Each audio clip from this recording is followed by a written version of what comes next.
Show, prime time show अपना बिहार। मैं हूं आपके साथ जया मिश्रा। बुलेटिन की शुरुआत करेंगे सवाल के साथ, वक्फ बिल का विरोध क्यों हो रहा है? वक्फ संशोधन बिल बुधवार को लोकसभा में पेश होगा और उसके पहले दावे प्रति दावों का दौर भी तेज हो चुका है।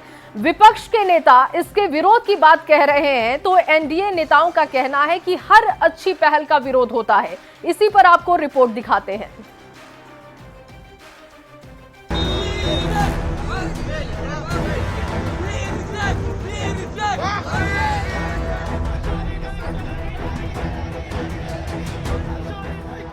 वक्फ बिल का काउंटडाउन शुरू हो गया है। बुधवार यानी कि 2 अप्रैल को दोपहर 12 बजे वक्फ संशोधन बिल संसद में पेश होगा और 8 घंटे इस पर चर्चा चलेगी। उसके पहले हलचल तेज है। ईद की नमाज के दौरान काला बिल्ला लगाकर विरोध जताया गया तो वहीं इस मुद्दे पर पूरे देश की सियासत भी गर्मा गई है। तेजस्वी यादव ने इसे असंवैधानिक करार दिया। ये असंवैधानिक बिल है। ये लोग देश को बांटने का काम कर रहे हैं। आज मुसलमान है तो कल ईसाई होगा, परसों सिख होगा। विपक्ष की ओर से उठाए जा रहे सवाल पर जेडीयू के कार्यकारी अध्यक्ष संजय झा ने कुछ इस तरीके से जवाब दिया। आप भी सुनिए। वक्फ बिल कोई पहली बार नहीं आ रहा है। पहले भी ये बिल आ चुका है 2013 में, उसमें अमेंडमेंट हो चुका है।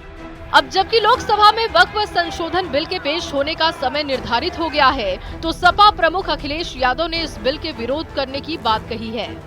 वक्फ बोर्ड के खिलाफ हैं हम लोग, इसलिए खिलाफ हैं क्योंकि भारतीय जनता पार्टी हर जगह हस्तक्षेप करना चाहती है। भारतीय जनता पार्टी हर जगह अपना कंट्रोल चाहती है। वक्फ संशोधन बिल के विरोधियों को उत्तर प्रदेश के मुख्यमंत्री योगी आदित्यनाथ ने जवाब दिया। योगी आदित्यनाथ ने कहा कि वक्फ निजी स्वार्थ का केंद्र बन गया है। वैसे भी हर अच्छे काम की आलोचना होती है, लेकिन सुधार समय की मांग है और हर सुधार का विरोध होता है। जो हो हल्ला कर रहे हैं इनसे पूछना चाहता हूं कि इन्होंने कोई ऐसा काम वक्फ बोर्ड के माध्यम से किया हो जो वेलफेयर का हो। छोड़िए, सब समाज की बात छोड़िए, मुस्लिम समाज का ही कोई कल्याण किया हो उस प्रॉपर्टी का। ये व्यक्तिगत स्वार्थ का ये अड्डे बने हुए हैं। चंद लोगों के लिए लूट खसोट के अड्डे बने हुए हैं। विरोध और समर्थन में उठ रही आवाज के बीच ये जानना जरूरी है कि आखिर वक्फ संशोधन बिल का मकसद क्या है, तो आइए उसे जानते हैं। वक्फ संपत्ति के मैनेजमेंट में पारदर्शिता लाना, वक्फ की संपत्ति पर अवैध कब्जों को रोकना, वक्फ के कामकाज को सरल बनाना और अतिक्रमण वाली जमीन को खाली कराना। हालांकि कुछ भ्रम ये भी फैलाया गया है कि वक्फ की संपत्तियां सरकार ले लेगी, वक्फ गैर मुस्लिमों के हवाले हो जाएगा, लेकिन सच्चाई ये है कि वक्फ की सारी संपत्तियां वक्फ की ही रहेंगी और संशोधन के बाद मुस्लिमों के हर वर्ग को प्रतिनिधित्व मिलेगा। न्यूज़ 18 के लिए दिल्ली से अमितेश सिंह और पटना से आनंद अमृतराज के साथ ब्यूरो रिपोर्ट। जेडीयू के राष्ट्रीय प्रवक्ता राजीव रंजन ने वक्फ बिल पर जेडीयू के स्टैंड के सवाल पर कहा कि नीतीश कुमार हमेशा सभी वर्गों के हितों का ख्याल रखते हैं। नीतीश कुमार जी की प्रतिबद्धता सदैव अल्पसंख्यक समुदाय के साथ रही है। समाज के अन्य वर्गों के विकास के साथ अल्पसंख्यक समुदाय के लोगों को भी उन्होंने हर समय न्याय दिया है। अगर हम देखें तो बिहार में कभी दंगे नहीं हुए, कभी कोई कर्फ्यू नहीं लगा।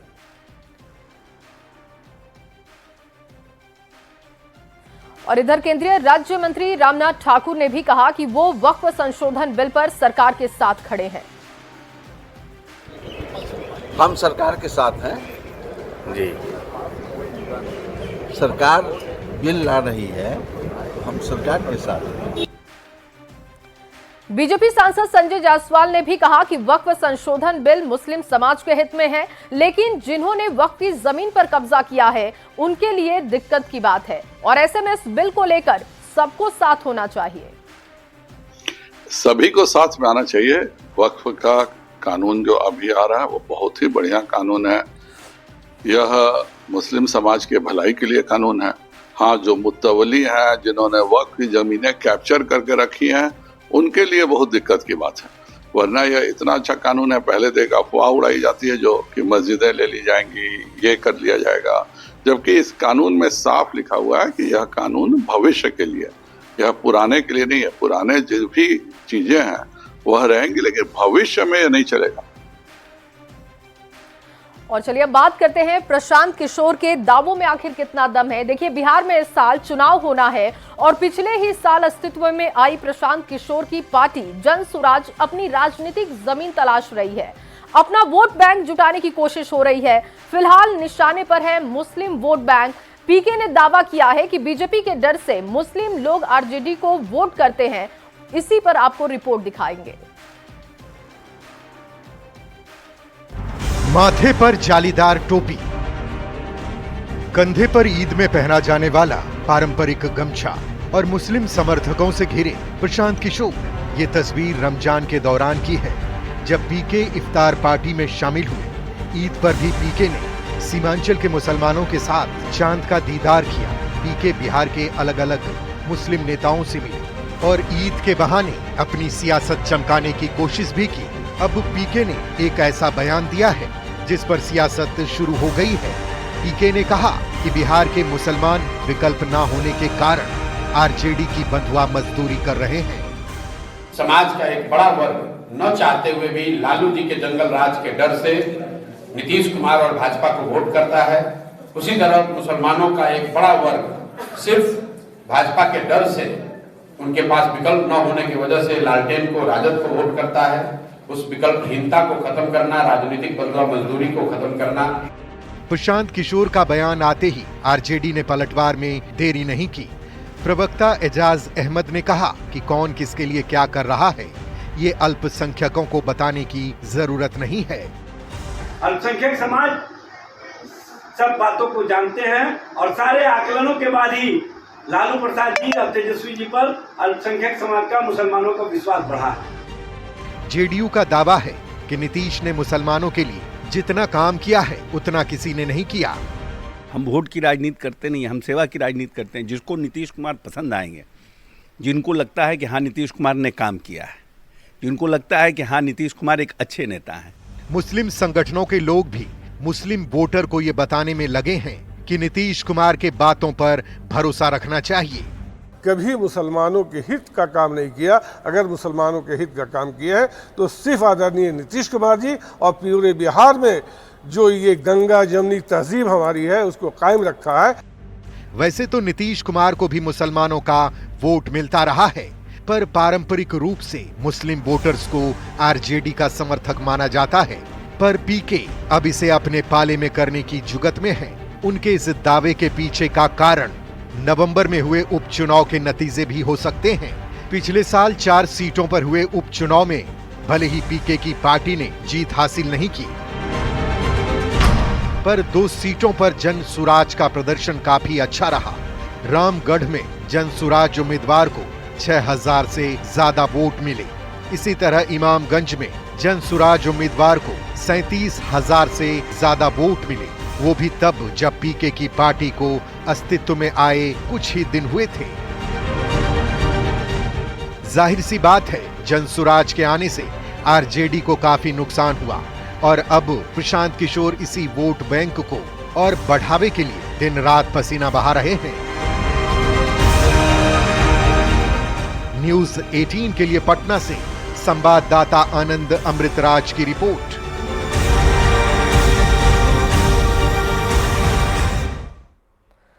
और वहीं अमित शाह के आरजेडी पर हमले का जवाब नेता प्रतिपक्ष तेजस्वी यादव ने 2 दिन के बाद दिया।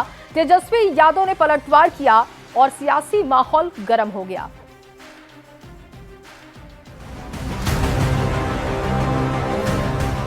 अमित शाह विकास कार्यों का लेखा जोखा देकर और विपक्ष पर निशाना साधकर 30 मार्च को ही वापस लौट गए। अब 2 दिन बाद उनके बयान पर वार पलटवार तेज है। अमित शाह जी, आप आए जरूर, लेकिन लगता कि आपकी तैयारी ठीक नहीं थी। यादव जी का सरकार पे बरसना, ये उनके हताशा और निराशा वाला बयान है। अमित शाह ने अपने बिहार दौरे के दौरान लालू राबड़ी सरकार पर तंज कसते हुए सवाल पूछा था। अब तेजस्वी यादव अपने उप मुख्यमंत्री काल के दौरान हुए काम को गिना रहे हैं। साथ ही नीतीश सरकार के 20 साल के शासन में हुए अपराध के आंकड़े भी जोड़ रहे हैं, जिसका जवाब जेडीयू प्रवक्ता नीरज कुमार ने उसी अंदाज में दिया। हम थे तो 5 लाख को सरकारी नौकरी मिला, नियुक्ति पत्र बटा, 3.5 लाख प्रक्रियाधीन रहे, उसी का कॉपी करके लोग हर जगह नियुक्ति पत्र आने लगे, बांटने लगे। इसके बारे में बताना चाहिए कि बिहार के कितने लोगों को नौकरी और रोजगार इन्होंने दिया। अगर मर्जी हो बहस करने का तो जहां अवैध तरीके से दानापुर ब्लॉक के धनौती गांव में आपने संपत्ति जमा किया है, चलिए उस प्लॉट पर हम चलने को तैयार हैं, नहीं तो राघोपुर के जुड़ावनपुर गांव चलिए, आपको एहसास करा देंगे कि बिहार किन मामलों में आगे है, आपको कहां बर्दाश्त होगा। चुनावी साल में सियासी माहौल गर्म है और नेताओं के बीच आरोप प्रत्यारोप का दौर भी तेज हो चुका है। अपने अपने आंकड़े और बयानों के जरिए खुद को सही और सामने वाले को गलत साबित करने की कोशिशें तेज हैं, जिसके भविष्य में और ज्यादा तेज होने की उम्मीद है। न्यूज़ 18 के लिए पटना से आनंद अमृतराज के साथ ब्यूरो रिपोर्ट।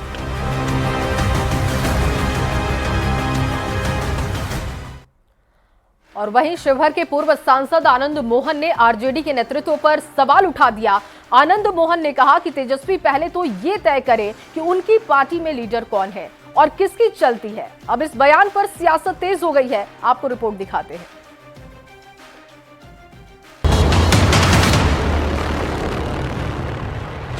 दरवाजा बंद, दरवाजा खुला, दरवाजा बंद। आरजेडी में नीतीश कुमार को लेकर समय समय पर बयान बदलते रहते हैं। हाल ही में आरजेडी के राष्ट्रीय अध्यक्ष लालू प्रसाद ने फिर से बयान दिया कि नीतीश कुमार के लिए दरवाजा खुला है, पर तेजस्वी यादव कह रहे हैं कि आरजेडी में नीतीश की नो एंट्री। अब इस पर पूर्व सांसद आनंद मोहन ने चुटकी ली है। आप कहते हैं कि जब तक मैं जिंदा हूँ बीजेपी को आने नहीं दूंगा, और कहते हैं कि नीतीश कुमार जी के लिए दरवाजा खुला है, तो घर में फैसला होना चाहिए कि लीडर कौन है। लालू जी हैं, तेजस्वी जी हैं, किन की बात चलती है। आनंद मोहन का बयान आते ही इस पर सियासत भी शुरू हो गई।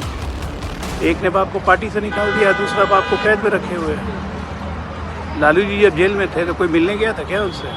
और आज भी ये लालू को बीमारी बता रहे हैं। आदरणीय लालू जी बतौर राष्ट्रीय अध्यक्ष की पार्टी के कुछ स्टेटमेंट मेड आउट करते हैं, उससे हट करके इनका दुस्साहस, इनका अहंकार इतना बड़ा होता है कि इन्हें दिखाना होता है कि मैं अपने पिता से छोटा थोड़ी, उसके पैरेलल ये एक लंबी लाइन खींच देते हैं। आदरणीय लालू प्रसाद जी, श्री तेजस्वी यादव जी एक ही बात कह रहे हैं कि बिहार को बचाना है, बिहार को विकसित बिहार बनाना है। नीतीश कुमार पर तेजस्वी और लालू प्रसाद के अलग अलग बयान ने आरजेडी को सकते में डाल दिया है और विरोधियों को निशाना साधने का मौका दे दिया है। पटना से संवाददाता आनंद अमृतराज के साथ ब्यूरो रिपोर्ट न्यूज़ 18। और इधर वक्फ संशोधन बिल को लेकर सियासी उठापटक के बीच आज सीएम नीतीश कुमार अचानक पटना के जेडीयू ऑफिस पहुंच गए। सीएम 15 मिनट तक वहां पर रुके और उन्होंने बंद कमरे में कार्यकर्ताओं से मुलाकात की। सीएम के दफ्तर पहुंचने पर की महिला कार्यकर्ता गाना गाने लगती हैं। गीत सुनकर सीएम नीतीश कुमार मुस्कुराते हुए जिंदाबाद, जिंदाबाद, जिंदाबाद।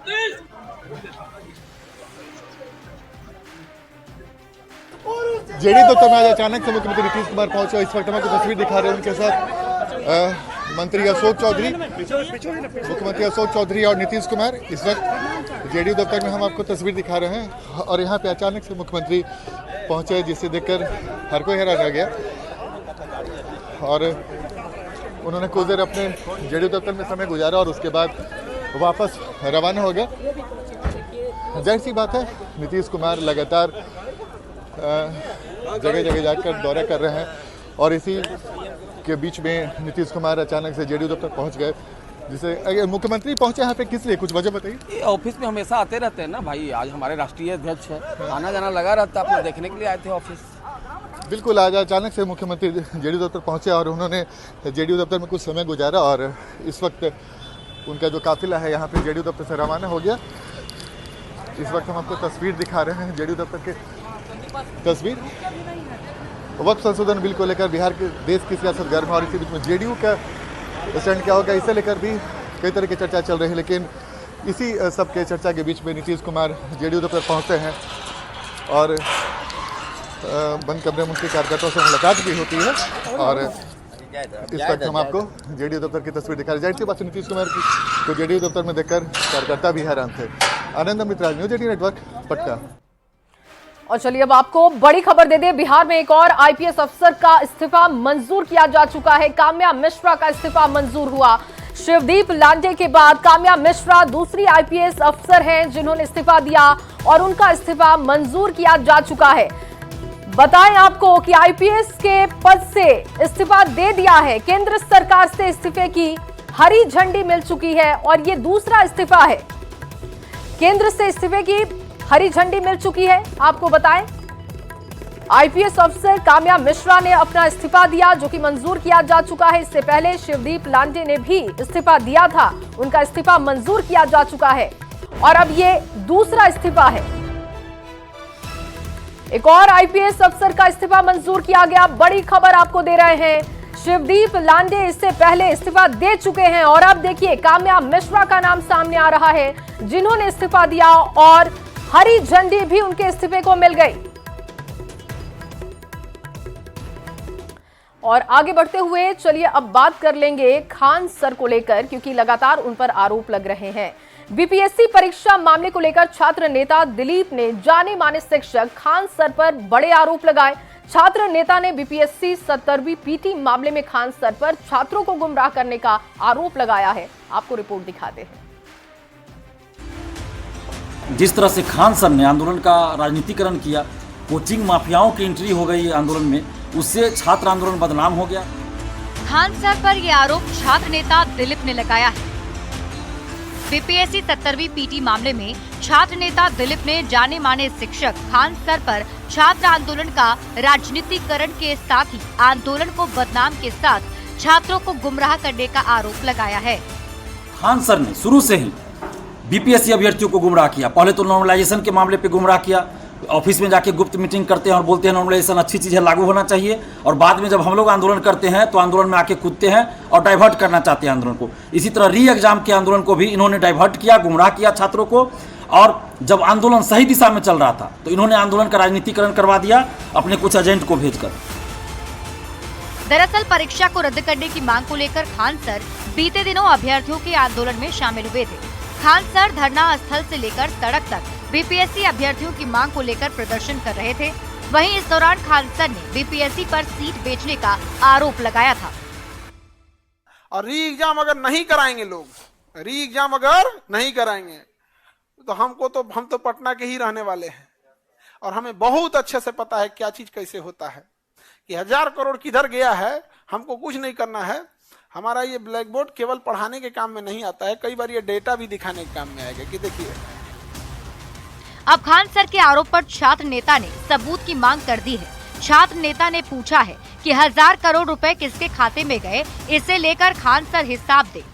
खान सर जब इस तरह की बात कर रहे हैं तो इसकी जांच होनी चाहिए। हम हाथ जोड़कर विनती करते हैं नीतीश कुमार जी से कि इन्होंने आपके सुशासन पे भी सवाल उठाया है, तो क्या इसकी जांच नहीं होनी चाहिए? पूरे मामले की जांच हो और खान सर जिन अधिकारियों के बारे में बोल रहे हैं उनसे पूछताछ की जाए। दरअसल पटना हाईकोर्ट ने 28 मार्च को बीपीएससी 70वीं पीटी परीक्षा रद्द करने वाली याचिका को खारिज कर दिया है। अब इसे लेकर खान सर पर छात्र नेता ने गंभीर आरोप लगाने के साथ ही पूरे मामले की जांच की मांग की है। न्यूज 18 के लिए पटना से रजनीश कुमार की रिपोर्ट। खबर आरा से, जहां आरा के तनिष्क शोरूम में भीषण आग लग गई। स्टाफ और ग्राहक ने छत से कूदकर अपनी जान बचाई है। कुछ दिन पहले आपको बताएं कि शोरूम में लूट की बड़ी वारदात को अंजाम दिया गया था। ये पूरी कहानी क्या है आपको इस रिपोर्ट में दिखाएंगे।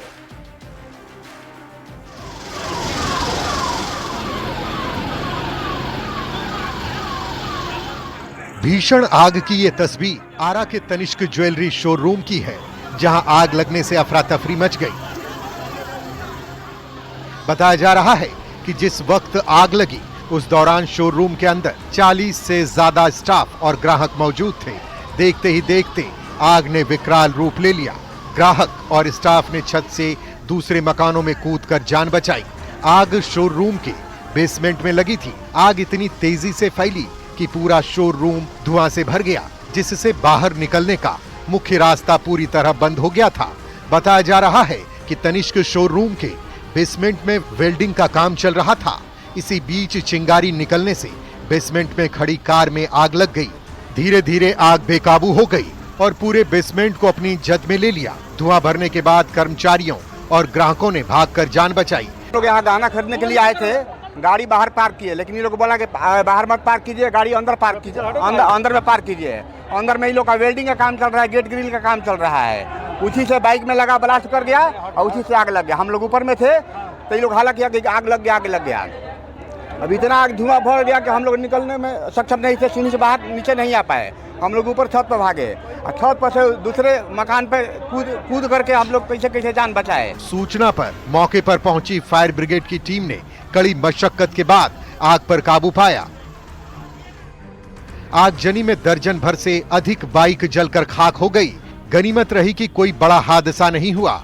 इसी तनिष्क शोरूम में 1 महीने पहले अपराधियों ने करीब 10 करोड़ 9 लाख रुपए के ज्वेलरी लूट कांड की बड़ी वारदात को अंजाम दिया था। ऐसे में अब सवाल उठने लगे हैं कि क्या ये महज इत्तेफाक है या किसी बड़ी साजिश का हिस्सा। न्यूज 18 के लिए आरा से चंदन कुमार की रिपोर्ट। और चलिए आगे बढ़ते हुए बड़ी खबर आपको समस्तीपुर से बता दें। जिला के चक पहाड़ गांव में भीषण आग की खबर है और तांडव यहां आगजनी से देखने को मिला, जहां शॉर्ट सर्किट से अचानक खेत में आग लग गई। गेहूं की फसल में आग लगी है, जिसके बाद देखते ही देखते करीब 25 एकड़ से ज्यादा गेहूं की फसल जलकर राख हो गई। गांव के लोगों ने आग पर काबू पाने की कोशिश की, लेकिन लपटों ने विकराल रूप ले लिया, जिसकी तस्वीर आपके सामने है। वहीं मौके पर पहुंची फायर ब्रिगेड की टीम ने घंटों मशक्कत के बाद आग पर काबू पाया है और आग की लपटों को देख पंचायत अंतर्गत वार्ड 11 में करीब 12 बजे बिजली के शॉर्ट सर्किट लगने के कारण करीब 25 से 23 एकड़ गेहूं की फसल में आग लग गया, जिसको हमने मौके बरदात पर पहुंचा और थाना प्रभारी महोदय और अंचलाधिकारी महोदय को सूचना दिया। उन्होंने त्वरित में अग्निशामक को भेजा और यहाँ के युवाओं और ग्रामीणों के काफी मशक्कत के बाद आग पे काबू किया गया। और अब बात उस मुहिम की जिसने एक बच्ची की जिंदगी बना दी। न्यूज 18 बिहार झारखंड ने पटना के हेतनपुर की जिस खुशबू को देश दुनिया में वायरल किया, उसे पढ़ाने के लिए मुहिम चलाई। अब उसका असर भी दिखाई देने लगा है। खुशबू को पढ़ाने के लिए मदद के हाथ बढ़ने लगे हैं। सरकार से लेकर जिला प्रशासन तक के अधिकारी आगे आ रहे हैं और बढ़ चढ़कर खुशबू की मदद भी कर रहे हैं। प्रखंड शिक्षा पदाधिकारी ने खुशबू को कॉपी किताब दिलाई है। न्यूज 18 की पहुंच अब खुशबू की ताकत बन चुकी है। आपको रिपोर्ट दिखाते हैं।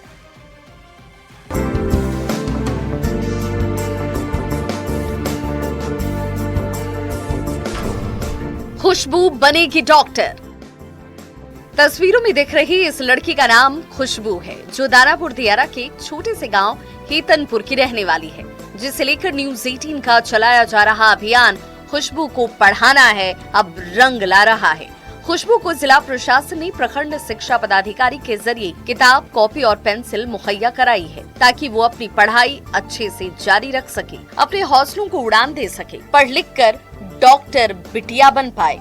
जिसे लेकर न्यूज 18 की ओर से मुहिम चलाया जा रहा है, जिसका असर भी दिख रहा है। आपको बता दें कि न्यूज 18 ने खुशबू को पढ़ाना है मुहिम की शुरुआत की। खबर चलने पर बिहार सरकार ने मदद की, केंद्र सरकार ने भी इस पर संज्ञान लिया। खुद धर्मेंद्र प्रधान ने खुशबू से बात की। अब खुशबू को प्रशासनिक स्तर पर मदद मिल रही है।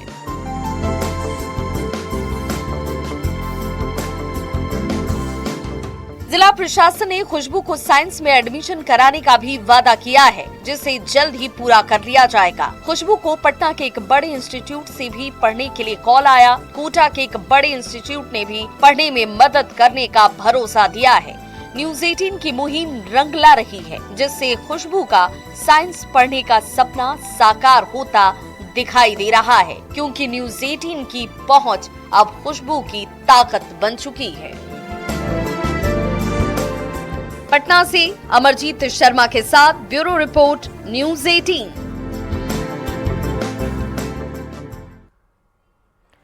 और अगली खबर मुजफ्फरपुर से, जहां एनसीबी की टीम ने बड़ी कार्रवाई की है। ट्रेन से एक व्यक्ति को 1 करोड़ की हेरोइन के साथ गिरफ्तार किया है। उसकी निशानदेही पर एक और शख्स को गिरफ्तार किया गया। 2 करोड़ की हेरोइन जब्त की गई है। आरपीएफ, एनसीबी और पीएनबी ने संयुक्त रूप से यह कार्रवाई की थी। एक ट्रेन से एक व्यक्ति को गिरफ्तार किया गया, जिसके पास से भारी मात्रा में मादक पदार्थ हेरोइन बरामद किया गया। जब्त हेरोइन की कीमत करोड़ों में बताई जा रही है। मामले में अब तक 2 लोगों की गिरफ्तारी हो चुकी है। दरअसल पुलिस को सूचना मिली थी कि ट्रेन में 2 व्यक्ति मादक पदार्थ लेकर जा रहे हैं, जिसके बाद आरोपी अक्षय सहनी की गिरफ्तारी हुई है और निशानदेही पर नीतीश सहनी को भी गिरफ्तार पुलिस ने किया।